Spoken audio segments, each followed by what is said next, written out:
రేయ్, నిజంగానే శివన్న అమ్ముని చంపాడంటావా? ఒక అమ్మాయిని చంపేంత మూర్ఖుడా శివన్న? శివన్న గురించి నాకు బాగా తెలుసు.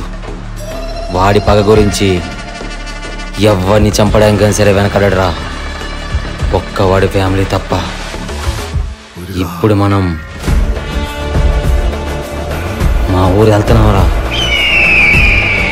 ఇప్పుడు మనం ఈ ఊర్లోకి వచ్చిన విషయం మన ఇద్దరికి తప్ప ఇంకెవరికి తెలియకూడదురా.